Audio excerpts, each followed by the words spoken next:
Hello friends, आज हम die hybrid cross पढ़ेंगे। इससे पहले वीडियो में हमने मोनो हाइब्रिड क्रॉस पढ़ा था, जिसमें मेंडल ने एक ही ट्रेट लिया था और एक करेक्टर लिया था। वो कौन सा करेक्टर था? वो था हाइट का, जिसमें टॉल एंड ड्वार्फ प्लांट्स के बीच में क्रॉसिंग की गई थी और रिजल्ट्स प्राप्त किए गए थे। अब इसमें डाई हाइब्रिड क्रॉस में मेंडल ने दो पौधे लिए। मेंडल ने एक प्लांट लिया जिसमें राउंड सीड्स हैं, राउंड सीड्स थे और येलो कलर के थे। ठीक है, राउंड सीड्स थे और येलो कलर के थे। एक प्लांट तो ये लिया। दूसरा उसने एक और प्लांट लिया जिसमें सीड की शेप क्या थी? रिंकल्ड। सीड जो थे वो रिंकल्ड थे और उनका कलर था ग्रीन। ठीक है, ये दोनों क्या है? ट्रेट्स हैं। तो ये हमारे टू ट्रेट्स हो गए, टू करेक्टर्स। कौन सा? एक तो यहाँ पे ये क्या है? Shape.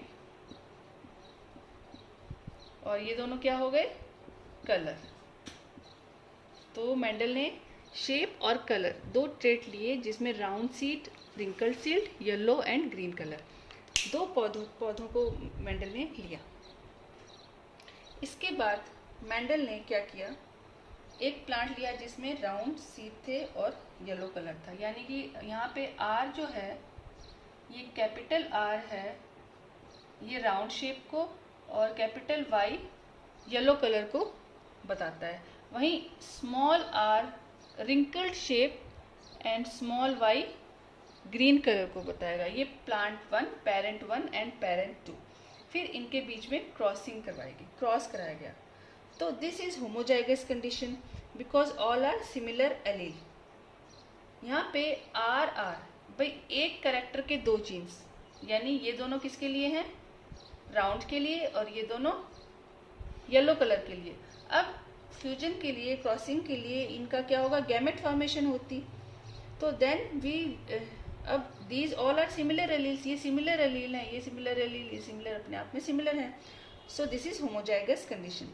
Then we will cross it with a plant which have, इसको हम क्रॉस करेंगे a plant which have wrinkled seed and yellow green in colour, green seed and wrinkled in shape. सबसे पहले यहाँ पे क्या होगा? गैमेट फॉर्मेशन होगी। सबसे पहले यहाँ पे गैमेट बनेंगे। कैसे बनेंगे? आइए देखते हैं। हमें पता है कि एक गैमेट में दोनों करेक्टर होंगे, मतलब एक गैमेट के अंदर शेप और कलर दोनों करेक्टर होने चाहिए। तो हमने ये एक गैमेट क्या बना? R Y. ये दूसरा गैमेट, ये भी आर वाई। ये एक गैमेट हो गया, ये दूसरा गैमेट हो गया। सिमिलरली वहां पे भी ऐसा ही होगा। स्मॉल आर वाई तीसरा गैमेट, और ये वाला आर जो है वो इस वाले वाई से, तो ये भी चौथा गैमेट। यहाँ पे चार गैमेट बने। तो जब ये गैमेट फ्यूज होंगे तो हमें क्या रिजल्ट प्राप्त होंगे? हमेशा सेम करेक्टर के एलील्स है तो इनको हम साथ साथ लिखेंगे, ये बात हमें याद रखनी है। तो अब हमें गैमेट क्या मिले? आर वाई और ये गैमेट। अब इनका फ्यूजन कैसे होगा? यहाँ से आर वाई और यहाँ से स्मॉल आर वाई का जब फ्यूजन हुआ तो आर आर वाई वाई जो है ये F1 जनरेशन प्राप्त हुई। ठीक, कैपिटल आर जो था वो डोमिनेंट था और स्मॉल आर था रिसेसिव। तब ये आर आर वाई वाई कैसा होगा? यहाँ पे कैसे सीड होंगे? Yes, yellow and round, yellow and round. अभी जो हमने ऊपर जो ये क्रॉस किया है, ये क्या है? ये है क्रॉस पॉलिनेशन के द्वारा। ठीक है, एक पौधा प्लांट वन, ये पेरेंट है। तो प्लांट वन में प्लांट टू जो दोनों के अलग अलग कैरेक्टर थे, ये था राउंड एंड येलो सीड,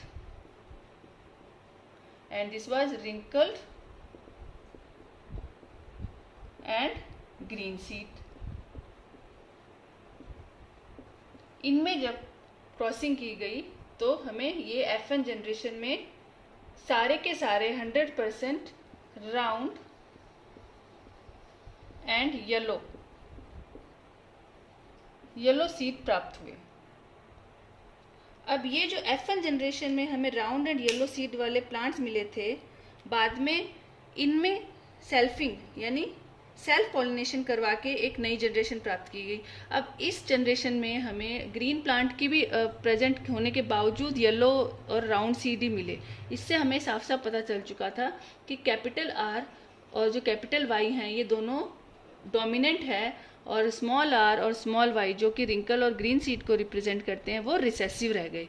इन्होंने अपने आप को यहाँ पे एक्सप्रेस नहीं कर पाए, पर फिर भी इनका वजूद ख़त्म नहीं हुआ। ऐसा नहीं है कि यहाँ पे डिस्ट्रॉय हो गए या ग्रीन और रिंकल सीड की जो प्रजाति थी वो यहाँ पे ख़त्म ही हो गई, नहीं, इनके अंदर करेक्टर तो था, वो कैपेबिलिटी थी, पर वो हिडन रहे। तो अब ये क्या है, F1 जनरेशन है, और ऐसे बहुत सारे पौधे उन्हें मिले होंगे। उन पौधों में से 2 पौधों को लिया गया जिनका जीनोटाइप ये क्या है, व्हाट इज दिस, RRY क्या है, ये जीनोटाइप है, मतलब जीन्स का टाइप, और इसका फिनोटाइप क्या है, राउंड एंड येलो, ये फिनोटाइप है। ओके, अब F2 जनरेशन के लिए F1 जनरेशन में हमें राउंड और येलो सीड वाले प्लांट्स मिले थे, उनको सेल्फ पॉलिनेशन करवाया जाएगा। अब हमारे पास जो पौधे हैं वो उनका जीनोटाइप क्या है, हमारे पास F1 जनरेशन में जो पौधे थे क्या थे, उनका जीनोटाइप क्या था, RRYY, और फिनोटाइप था राउंड एंड येलो। वो राउंड एंड येलो दिखाई देते थे, बट उनका जीनोटाइप ये था। ऐसे 2 पौधे लिए गए, प्लांट 1 एंड प्लांट 2, और उनमें सेल्फ पॉलिनेशन या फिर हम कह सकते हैं सेल्फिंग करवाई गई, सेल्फ पॉलिनेशन करवाया गया। सेल्फ पॉलिनेशन के लिए अब इसमें गैमेट बनेंगे, इसमें भी गैमेट बनेंगे। तो ये है हमारा प्लांट 1 जिसका जीनोटाइप है capital R small r capital Y small y। ये F1 जनरेशन वाले पौधे हैं। और एक और हमारा जो प्लांट है दूसरा भी सेम जीनोटाइप का है, ठीक है। ये हमारे पेरेंट प्लांट्स हैं। कौन सी जनरेशन लाएंगे, ये second F2 generation, first filial generation के प्लांट्स हैं ये, और ये पेरेंट्स होंगे यहाँ पे, ठीक। इनका क्रॉसिंग सेल्फिंग कराएंगे। तो अब इसमें गैमेट कैसे बनेंगे, सिमिलर नहीं, एलील नहीं है इसमें, क्योंकि वहाँ पे सिमिलर नहीं है। ये तो राउंड के लिए है, ये रिंकल के लिए है, this is for yellow colour and this is for green, तो सिमिलर एलील नहीं है। अब इनके गैमेट जो हैं वो कैसे बनेंगे, अब यहाँ पे ये R जो है वो इस Y से भी कनेक्ट हो सकता है, और ये R जो है वो इस वाले Y से कनेक्ट होगा। एक बार ये कैपिटल R स्मॉल y से, और एक बार कैपिटल R कैपिटल Y से। सिमिलरली स्मॉल r जो है वो कैपिटल Y और फिर बाद में कैपिटल स्मॉल y से कनेक्ट होगा। तो कैसे गैमेट बनेंगे, इनको अगर हम करना चाहें तो वैसे पुनेट स्क्वायर से भी कर सकते हैं, R और Y लिख लो, बट नहीं, हम इनको ऐसे करते हैं। ये R जो है गैमेट फॉर्मेशन होगी, अभी ये प्लांट 1 में गैमेट फॉर्मेशन हुई, तो कैपिटल R कैपिटल Y एक gamete, capital R small y दूसरा गैमेट, और कैपिटल R कैपिटल Y और small r capital Y small r small y, ये 4 गैमेट्स हमें प्राप्त हुए पौधा प्लांट 1। ये प्लांट 1 और ये प्लांट 2, 2 प्लांट होंगे ना क्रॉस में सेल्फ पॉलिनेशन के, ये ठीक है। ये 4 गैमेट हमें मिल गए। अब सेम 4 तरह के गैमेट यहाँ सेकंड पेरेंट प्लांट के लिए भी बनेंगे, तो सेम ही बनेंगे इसके भी, क्योंकि ये सेम है ना, तो सेम। तो एक और हमारे पास ये तो ए फर्स्ट प्लांट के हो गए, और सेकंड प्लांट के भी सेम हो बनेंगे, R small y R capital Y and small r small y। ये देखो, ये प्लांट 1 के और प्लांट 2 के हमें गैमेट मिल चुके हैं। अब ये गैमेट जो हैं वो फ्यूज होंगे आपस में और हमें रिजल्ट देंगे क्या। अब इनमें से हमको ऐसे अगर ये इसके साथ कनेक्ट हुआ, फिर इससे हुआ, फिर इससे हुआ, फिर इससे फ्यूज होगा, फिर ये वाला इससे फ्यूज होगा, इस तरीके से हॉचपॉच कंडीशन हो जाएगी। तो हम लोग इसमें क्या करेंगे, पुनेट स्क्वायर से हम इसको इजीली फ्यूजिंग कर सकते हैं इनकी, जिससे कि भाई ये जो गैमेट है, हर एक गैमेट जो है वह हर एक दूसरे गैमेट के साथ फ्यूज होना है। अब इसके लिए एक गैमेट 4 बार इससे, फिर ये इस चारों से, फिर ये इन चारों से, फिर ये इन चारों से, तभी सही रिजल्ट आएगा। अब कंफ्यूजिंग हॉचपॉचनेस को रोकने के लिए हम पुनेट स्क्वायर ड्रॉ करते हैं। पुनेट स्क्वायर का हमको पता है, यहाँ ऊपर पैटर्नल गैमेट लिखे जाते हैं और here we can write maternal gametes. ठीक है, यहाँ पे हम जितने भी हमारे गैमेट्स हैं, पैटर्नल गैमेट्स को यहाँ लिखेंगे और मैटरनल गैमेट्स को यहाँ। हमारे पास तो दोनों गैमेट्स ही सेम है, तो पैटर्नल मैटरनल का कोई चक्कर नहीं रहेगा, तो हम इनको लिखते हैं। सबसे पहले यहाँ पे हम लिखते हैं प्लांट 1 के लिखते हैं। प्लांट 1 के गैमेट्स है कैपिटल RY, फिर capital R, small y, then small r capital Y, after that small r small y।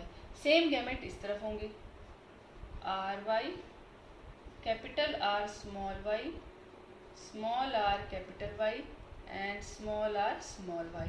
अब इनको आपस में हम फ्यूज करेंगे। फ्यूज करने का क्या है, capital R capital R, capital Y capital Y। ठीक है, कैपिटल R इन दोनों को कैपिटल R और कैपिटल Y, और यहाँ पे स्मॉल y है, तो हमको लिखते वक्त स्मॉल y और कैपिटल Y के अंदर डिफरेंस दिखाना है, अदरवाइज हमको इनकी जो फिनोटाइप है पता करने में प्रॉब्लम होगी। Similarly R capital Y and small y, फिर R R Y Y, ये मैंने लिख लिया है। यहाँ पे कैसे लिखा है कि इस RY को और इन RY को यहाँ टोटल मतलब एक साथ लिख देना है। एक साथ लिखते वक्त बस ये याद रखना है कि राउंड शेप्स को एक साथ और कलर को एक साथ। अब RR RR Y Y, इसमें देख लो R, ये वाले बॉक्स का अगर मैं करूँ तो R कैपिटल Y है और यहाँ पे कैपिटल R और कैपिटल Y है, तो मैंने कैपिटल R पहले लिखा, स्मॉल r फिर लिखा, फिर दोनों कैपिटल Y लिख दिए। यहीं अब ये वाला देखो, ये वाला कैसे किया, स्मॉल r लिख दिया इधर RR, स्मॉल y को एक साथ लिख दिया। इस प्रकार ये फ्यूजन जो हमने मोनोहाइब्रिड करते वक्त जो सीखा था उस प्रकार ये करना है। अब इससे हमें F2 प्रोजेनी का जीनोटाइप तो पता चल गया। ये सब क्या है, जीनोटाइप है। कैपिटल R और जहाँ पे कैपिटल R राउंड शेप को और कैपिटल Y येलो कलर को, स्मॉल r रिंकल शेप को और स्मॉल y ग्रीन कलर को एक्सप्रेस कर रहे हैं। तो अब ये टेबल कंप्लीट हो गई है, तो अब हम जीनोटाइप देख के फिनोटाइप का पता लगाते हैं, मतलब किस जीनोटाइप से कैसे कलर के और किस शेप के सीड प्राप्त होंगे। अब इस बेसिस पे हम फिनोटाइपिक रेशियो का पता लगा सकते हैं। तो सबसे पहले हम देखते हैं कि यहाँ पे सबसे पहले जो कैपिटल R और कैपिटल Y है, यहाँ पे कैपिटल R और कैपिटल Y है, तो कौन सा कैसे कलर का सीड होगा, यहाँ पे R है, तो यहाँ पे दोनों R है, तो यहाँ पे राउंड सीड होगा और कलर कैसा होगा, येलो। ठीक है, यहाँ पे राउंड सीड कलर, क्योंकि कैपिटल Y है तो स्मॉल y तो एक्सप्रेस होगा नहीं, तो राउंड एंड येलो। और यहाँ पे कैपिटल R और दोनों कैपिटल Y, तो यहाँ पे क्या होगा, round and yellow. Capital R और कैपिटल Y है, जहाँ पे कैपिटल Y कैपिटल होगा कोई भी, जहाँ पे भी आपको कैपिटल लेटर दिखे, जो वाला कैपिटल लेटर दिख रहा है वो जिसको एक्सप्रेस कर रहा है वही आपको लिखना है। स्मॉल लेटर वाला जो एक्सप्रेसिव नहीं माना जाएगा। तो यहाँ पे कैपिटल R और कैपिटल Y है, तो ये भी राउंड एंड येलो हो जाएंगे। यहाँ पे कैपिटल R तो है, यानी कि राउंड सीड तो है, पर कलर के लिए यहाँ पे कैपिटल येलो नहीं प्रेजेंट है, यहाँ पे स्मॉल y प्रेजेंट है। स्मॉल y दोनों ही किसको रिप्रेजेंट करते हैं, ग्रीन कलर को, यानी कि round and green.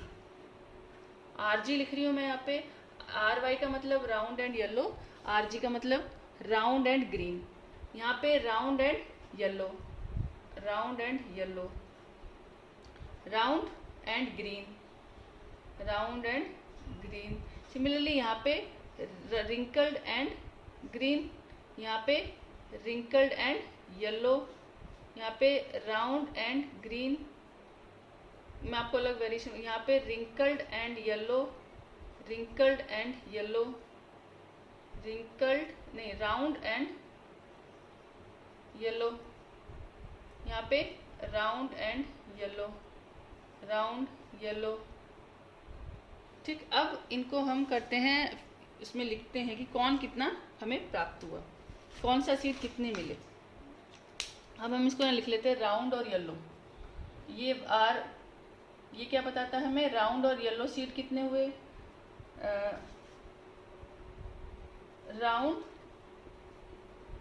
And green कितने मिलेंगे। ये राउंड एंड येलो है, round and green, wrinkled and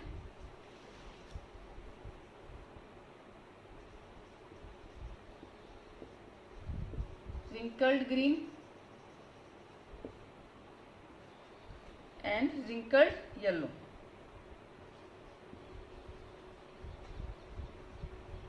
wrinkled yellow। अब हम गिनते हैं, ये round yellow, round and green कितने, राउंड एंड येलो कितने हैं, 1 2 3 4 5 6 7 8 एंड ये राउंड एंड येलो 9। तो हमें राउंड एंड येलो कितने सीड्स प्राप्त हुए, 9। राउंड एंड ग्रीन कितने हैं, round and green 1 2, round and green 3, round and green हमें मिले 3। Wrinkled and green 1, wrinkled and green कितना मिला, हमेशा ही हमें 1 ही मिला यहाँ पे, क्योंकि आर और स्मॉल वाई, रिंकल्ड ग्रीन का जो ट्रू ब्रीड थी ना, तो स्मॉल आर और स्मॉल वाई वाला कोई भी नहीं है यहाँ पे, स्मॉल आर स्मॉल वाई का खाली 1 है, तो रिंकल्ड ग्रीन ये, और रिंकल्ड येलो 1 2, रिंकल्ड येलो, और रिंकल्ड येलो कहाँ है, रिंकल्ड एंड येलो 3, 1 2 3, ये हमें 3 मिले, ये तो 1 और ये 3। तो इस प्रकार हमारा रेशियो था 9 मिला एंड 3:1। ये है जीनोटिपिक, फिनोटिपिक रेशियो है ये। Here characters are independently assort. आपने देखा जो कैरेक्टर्स थे वो एक दूसरे के इंडिपेंडेंट थे, एक दूसरे पे डिपेंड नहीं कर रहे थे। क्यों? ऐसा नहीं है कि जो हमारा शुरुआती पौधा था उसमें येलो एंड जो वाई और आर जो थे, येलो एंड राउंड सीड जो थे, वो राउंड शेप जो थी वो सिर्फ येलो के साथ ही एक्सप्रेस हो सकती थी, उसका ऐसा कोई हार्ड एंड फास्ट डिसीजन नहीं होता था। कलर की किसी भी कलर की हो सकती है। फिर ग्रीन और जो कलर था और ये जो रिंकल शेप थी वो भी उसने भी यहाँ पे वेरिएशन दिखाया। तो यहाँ पर कैरेक्टर्स जो है वो इंडिपेंडेंटली असॉर्ट हुए। तो ये लॉ ऑफ इंडिपेंडेंट असॉर्टमेंट था यहाँ पे, जिसमें गैमेट्स बने। गैमेट्स बनते वक्त वो लोग ये जो थे, आर जो था वो आर जो वाई के साथ अलग हो गया। हालांकि प्योर प्लांट के अंदर, प्योर प्लांट में क्या हुआ था, आर और वाई का कॉम्बिनेशन था, बट आर जो है वो इंडिपेंडेंटली असॉर्ट होके स्मॉल आर से जुड़ गया, या फिर स्मॉल वाई से इसने करा कि राउंड तो है बट ग्रीन कलर के साथ आया। तो यहाँ पे हमें राउंड और येलो प्योर ब्रीड था और round wrinkled and green pure थे, बट बाद में हमें इस राउंड ने ग्रीन कलर के साथ मैचिंग करी और रिंकल्ड जो थे वो येलो, रिंकल्ड शेप जो थी वो येलो के साथ भी उभर कर आगे आई। तो this is what, this is in law of independent assortment. So that's all about dihybrid cross. I hope आपको समझ में आया हो। Thank you.